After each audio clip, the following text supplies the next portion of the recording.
Hello, welcome guys. We're supposed to start with distortion in power amplifiers, is it? See, I have written about distortion here in this slide. Just go through once. Hmm? Go through with me. Distortion is a serious problem faced in power amplifier design. In faithful amplification, you just go through it. I'll tell you in short what is that after this. In faithful amplification, the output signal must be scale replica of the input signal. If there is any dissimilarity between the input and output waveform, then it is called distortion. See, basically distortion means what? Distortion means uh, dissimilarities between the input and output. For example, if I have a amplifier, okay, don't take example of whatever, just take an example of amplifier. Shape of input signal must be the shape of output signal. For example, input side, at the input side, I am applying sine wave, and at the output side, what if I am getting square wave? Then obviously it's a distortion. The shape must be same. Here it is sine wave, there must be a sine wave. If it is voltage amplifier, the amplitude is less, the amplitude is large. Is it? But the shape, basic shape should not change. It must be a sine wave. Is it? In voltage amplifier, we deal with voltage. We have no right to change the frequency.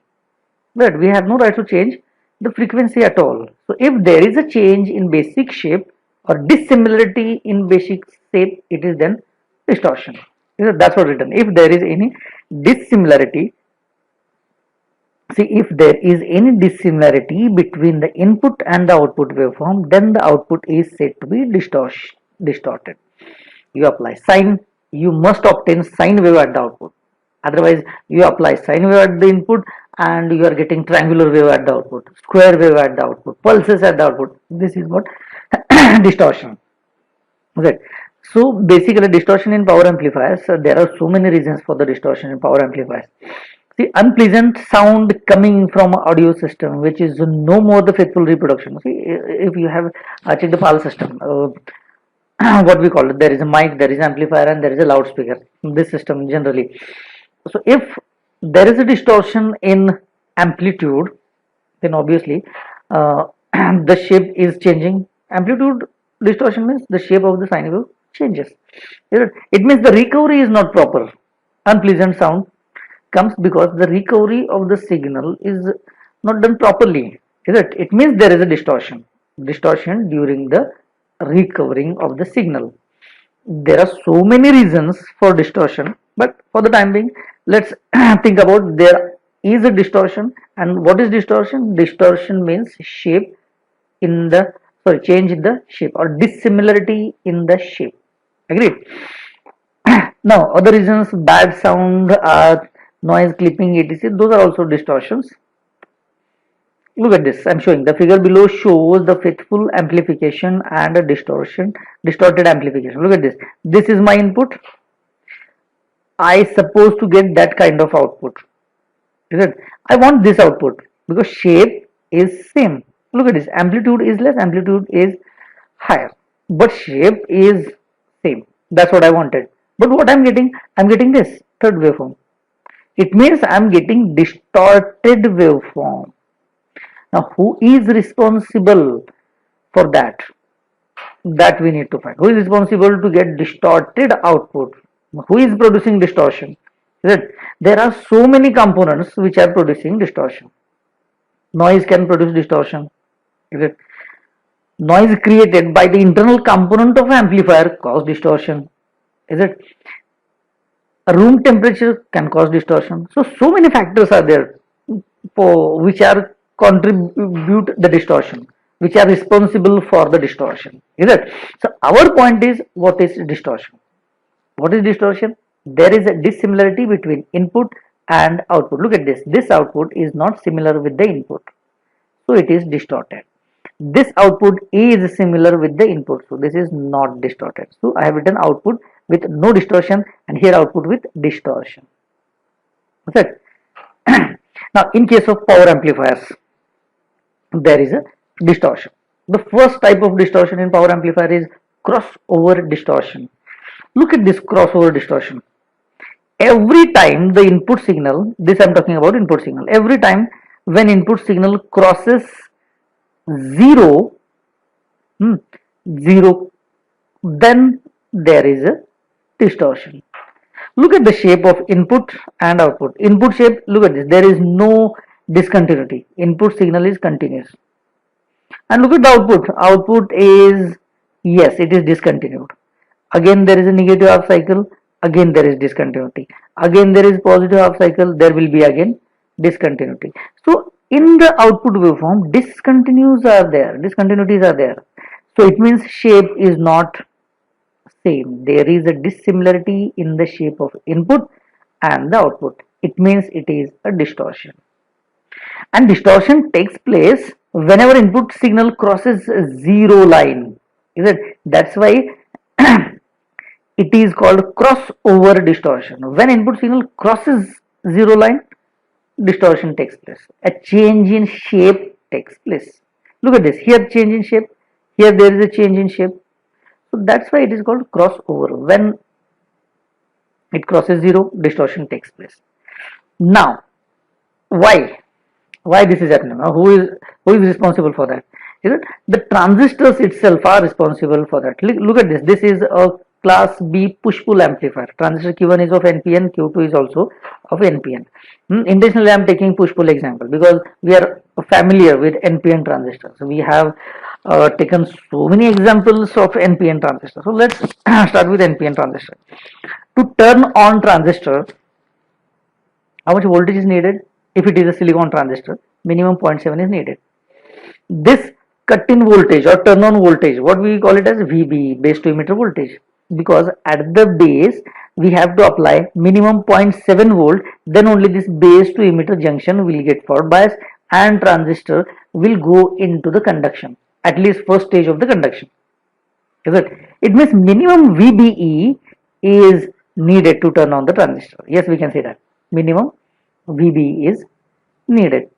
So if minimum VBE, and if it is silicon, minimum 0.7 is needed. Okay, let's assume that two transistors are of silicon material. So this is NPN transistor with silicon material. This is also NPN transistor with silicon material. This is first assumption. Then you will understand better. Now, see, this transistor needs 0.7 to go into the conduction. This transistor also needs 0.7 to go into the conduction. Is it?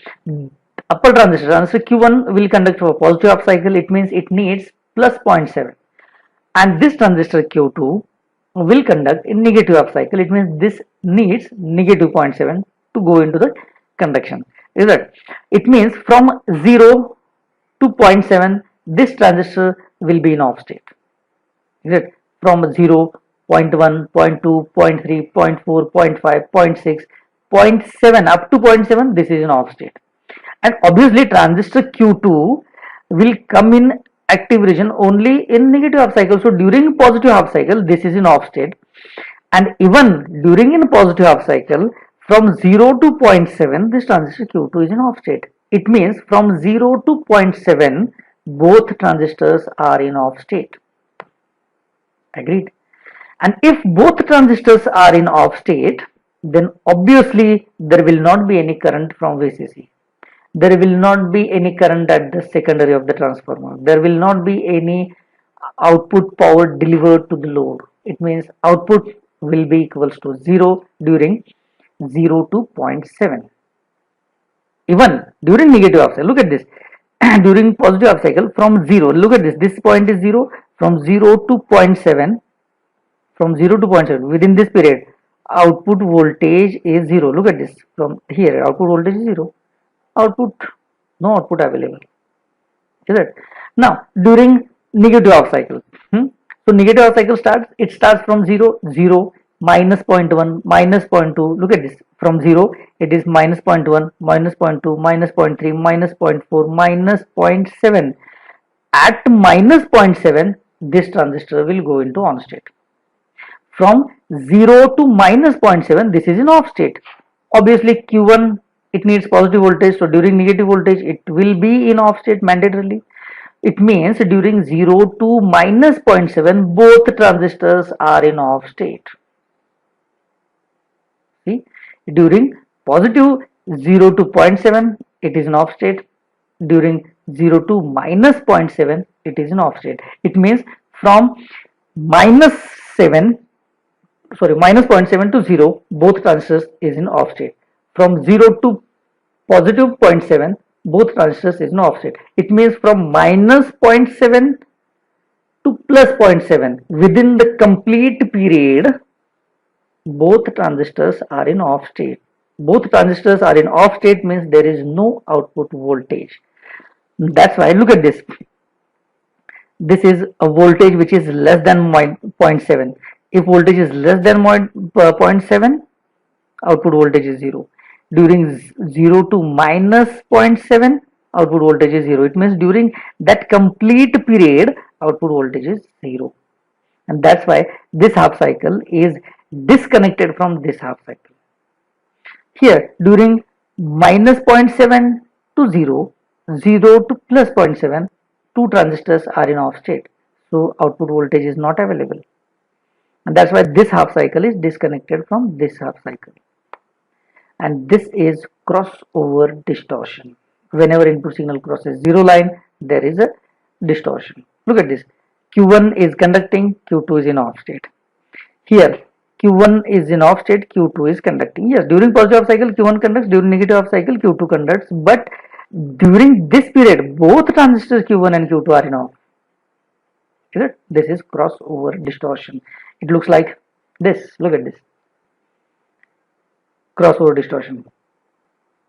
Zero output, zero output, zero output, zero output. Is it? Crossover distortion. Look at this. Zero output, zero output, zero output. Everywhere where input signal crosses zero, output voltage will be zero. This is crossover distortion. Now, I don't want any distortion.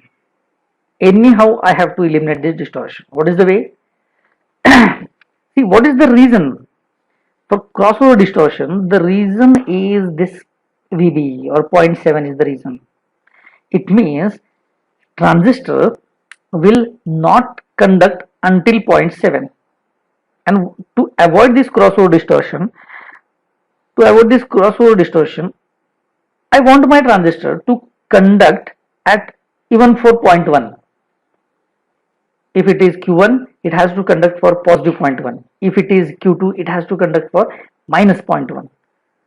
Practically, it is not possible, right? Because transistor itself will take 0.7 volt to conduct. If it is Q1, it will take positive 0.7. If it is Q2, it will take negative 0.7. But 0.7, it will take definitely. Then how to manage this situation?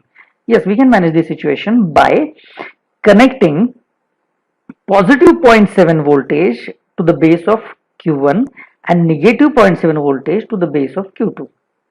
See, connecting positive and negative 0.7 voltage to the base of Q1 and Q2, it means we are keeping those transistors in ready, steady, go state. Is it? As soon as the transistor got 0.1 even, it will start conducting. This is the case. Look at this. This is the condition. Don't think about what I have written, VBB divided by 2, VBB divided by 2. Don't even think about that. Just think that this voltage and this voltage is used to provide 0.7 volt to the base, 0.7 volt to the base of this transistor. So already 0.7 volt is there, or maybe 0.69 volt is there. Even if 0.1 comes, it will be greater than 0.7. This starts conducting. This is 0.7. Even if negative 0.1 comes at the input side, then this transistor will turn on. Like this, I can avoid or eliminate crossover distortion. Is it? Look at this. Crossover distortion just because of that VBE. Is it? I'm taking silicon transistor for an example. So that's why if it is germanium, we have to manage the voltage to 0.3. If it is silicon, it must be 0.7. Is it? So how to eliminate crossover distortion? By connecting extra 0.7 volt batteries to the transistor's base. Is it? So even if already base voltage is 0.7, even if input voltage is 0.1, then also total voltage will be greater than 0.7, transistor will start conducting. So this span or this period we can reduce. Look at this. Elimination of crossover distortion. To eliminate crossover distortion, we are going to add extra biasing voltage at the base. That base voltage must be equals to the junction voltage VB. For silicon transistor, it is 0.7. So that's why I told you that connect 0.7 volt battery here to the base of Q1, connect minus 0.7 battery here to the base of transistor Q2. Is it? Now, but see what I'm doing, I'm inserting extra voltage into the circuit. I'm connecting extra voltage into the circuit. That extra voltage, obviously it will have some effect. I have connected something extra into the circuit has to be affected. So what will be the effect of those extra voltages on the circuit? See, because of that extra voltage that I have connected in the circuit, class B amplifier circuit changes its Q point. Is it? The Q point, which was initially at x-axis, because we are in class B, yes, we are in class B, so Q point must be here. But because of extra voltage that I have added, why I am adding extra voltage? Because I want to eliminate crossover distortion. I want to eliminate crossover distortion, so I have added one or two extra voltages into the circuit, and because of that extra voltages, Q point shifts from x-axis towards up direction, towards the center of the load line. See, Q point shifts. From here it goes here. Why?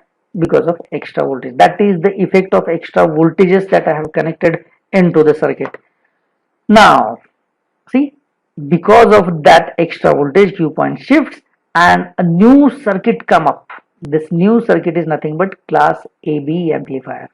This new version of class B amplifier with eliminated crossover distortion is referred as class AB amplifier. It means class AB amplifier is not anything new. It is basically a class B amplifier with eliminated crossover distortion. Is it? So class AB means what? It is a version of class B amplifier, but it is a version with eliminated crossover distortion. This is class AB. So obviously whatever circuit I have for class B, just add some voltages, you will get class AB. So that's why it is class AB power amplifier. Small quiescent bias on each output transistor to eliminate crossover distortion. So it is class AB. And all the analysis, the design process, whatever we had for class B amplifier, all is applicable for class AB amplifier. Is it? So there is no need to analyze class AB power amplifier again and again and again. No, whatever we have for class B, apply the same theory, same analysis to class AB power amplifier. What is the change? The change is this, only some extra voltage I have connected.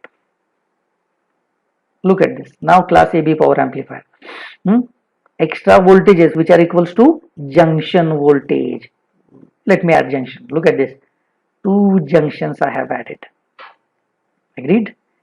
So this will give you positive VB to the base. This will give negative VB to the base. And this is the circuit diagram of class AB power amplifier. Here I have written design analysis of class AB amplifier is same as that of class B amplifier. See, here we have covered class AB amplifier also. We started with distortion, we concluded with crossover distortion, and finally we come up with new class AB type of amplifier. So it's all about class AB amplifier. Now harmonic distortion. See, we started distortion in last slide. We come up with crossover. Now there is another type of distortion, that is harmonic distortion. Apart from crossover distortion, we have something new, that is harmonic distortion. We start this harmonic distortion in next session. Till then, please have a review of this class B and class AB power amplifiers. Hope you have enjoyed. Thank you.